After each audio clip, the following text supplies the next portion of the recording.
Grandes errores en la mayoría de las películas de guerra. Más de 70 años después de la Segunda Guerra Mundial, sigue capturando el interés de los espectadores de cine, desde Volar por los cielos con Tom Hardy en Dunkerque, hasta el horror absoluto del campo de batalla, lleno de lodo de los soldados de infantería en Rescatando al Soldado Ryan, hasta el objetor de conciencia de Hasta el último hombre, y el desgarrador sufrimiento real de los ciudadanos judíos en El pianista. Y gracias al éxito de las películas de guerra, hay ciertos aspectos de la guerra y la lucha que las personas hoy en día toman como verdad debido a su prevalencia en la pantalla grande. Sin embargo, la realidad no está tan ordenadamente atada para un efecto dramático como lo está en las películas, disparando balas a través del agua. Una de las escenas más famosas en la plétora de películas de guerra disponibles es, por supuesto, la icónica e inolvidable batalla del día D, al inicio de Rescatando al Soldado Ryan. Una cacofonía de ruido y una avalancha de imágenes y las escenas perdurables y espeluznantes de jóvenes cayendo a su muerte mientras corren por la playa de Normandía. Considerada como una de las escenas de batalla más épicas de todos los tiempos y más precisas, aún así tomó algunas libertades con la verdad. A pesar de que Steven Spielberg entrevistó a varios veteranos que realmente estuvieron allí en el verdadero día D, él todavía admite que hay una cosa que cambió para efecto dramático. Hablo, por supuesto, de las balas que atraviesan el agua para alcanzar y matar soldados antes de que pisen la arena. Sin embargo, en realidad las balas no funcionan así. La inexactitud fue aún más enfatizada por un popular episodio del programa Mythbusters, quienes desacreditaron la posibilidad de una vez por todas para el público, probando múltiples armas de fuego. Como explica el científico profesor Gregory Taylor, las moléculas de agua están mucho más juntas que el aire, lo que significa que es mucho más densa. A pesar de que la bala actúa de la misma manera que lo haría en tierra firme, las constantes colisiones con las moléculas de agua detienen la bala mucho más rápido y mucho antes de que alcance su objetivo. Entonces, ¿escena memorable e impactante? Sí. ¿Históricamente precisa? Desafortunadamente no. Muertes de civiles. La mayoría de las películas bélicas se centran en el combate, donde se encuentra el drama y la acción. Además, enfrentémoslo. Es mucho más interesante ver a alguien luchar que verlo ser abatido impotente en la calle o morir de hambre. Todo lo cual nos lleva al malentendido de que, por supuesto, lógicamente estabas más seguro en casa que en el frente de batalla. Con soldados muriendo a tu alrededor y aquellos en casa esperando tu regreso, es fácil olvidar que en casa las cosas también eran bastante terribles. Dependiendo del historiador o del papel que leas, probablemente encontrarás diferentes estadísticas de bajas en cada uno, ya que una cifra exacta es imposible de cuantificar debido a un conteo inconsistente y diferentes categorizaciones de las muertes de civiles.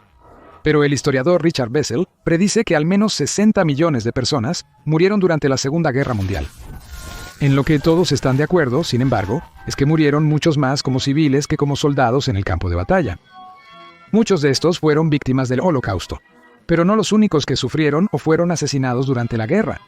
El hambre, las enfermedades y los bombardeos también jugaron un papel importante en el número de civiles asesinados, en cifras que alcanzaron niveles sin precedentes. A medida que continuaba la guerra, Bessel sugiere que las inhibiciones de atacar objetivos civiles se desmoronaron a medida que la intensidad de los bombardeos de pueblos y ciudades aumentó. Los bombardeos de Hiroshima y Nagasaki, por ejemplo, resultaron en la muerte de aproximadamente 260.000 civiles de inmediato y de innumerables otros en la vida posterior a consecuencia de estar cerca de las explosiones iniciales. Aunque hubo un hombre que, tanto por suerte como por desgracia, terminó en el radio de explosión tanto de Hiroshima como de Nagasaki, saliendo de ambas relativamente ileso. Brindemos por tener algo de la suerte de Tsutomu Yamaguchi. En general, en todo el mundo fue un ataque cruel y sin precedentes contra la vida civil. Pero la Unión Soviética sufrió trágicamente algunos de los peores de todos, con casi la mitad de todas las muertes durante la guerra siendo ciudadanos soviéticos. Pero en China, las cosas fueron posiblemente aún peores. La guerra sino-japonesa, que comenzó en 1937 y continuó hasta el final de la Segunda Guerra Mundial, también estuvo a la vanguardia de las muertes de civiles. Según Bessel, el número de muertos solo en China fue de entre 10 y 20 millones.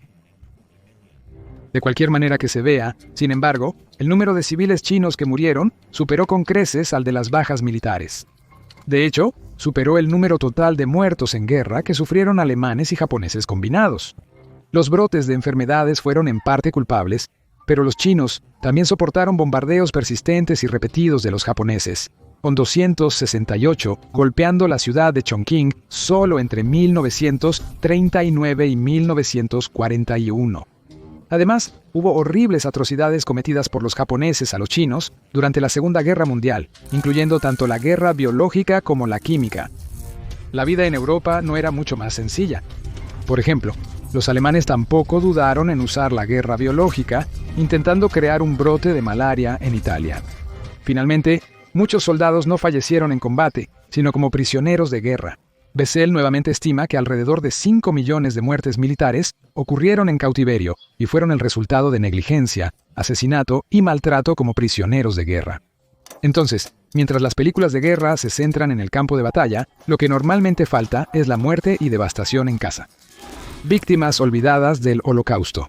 6 millones de personas judías murieron en el Holocausto. Es un número grabado en la mente de muchas personas, y en toda Europa, los campos de concentración aún permanecen en conmemoración de aquellos que sufrieron atrocidades horribles a manos de los nazis.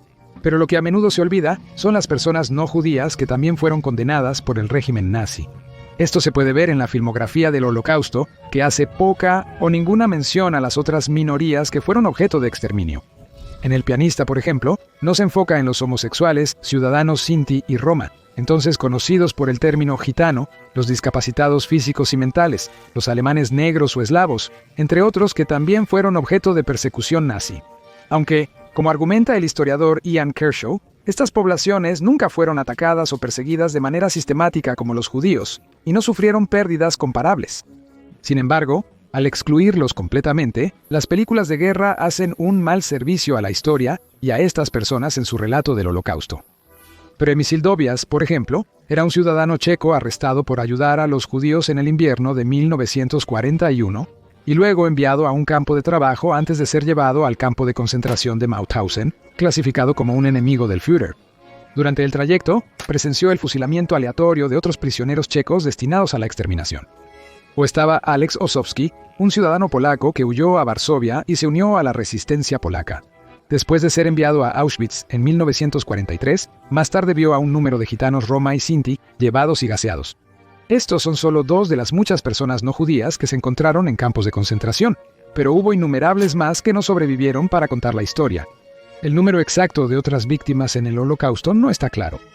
El reconocido superviviente y autoproclamado cazador de nazis Simon Wiesenthal afirmó que el número de víctimas no judías alcanzó los 5 millones, pero otros han desacreditado esto, con el famoso historiador del Holocausto Yehuda Bauer afirmando que Wiesenthal le dijo a él mismo que había inventado el número.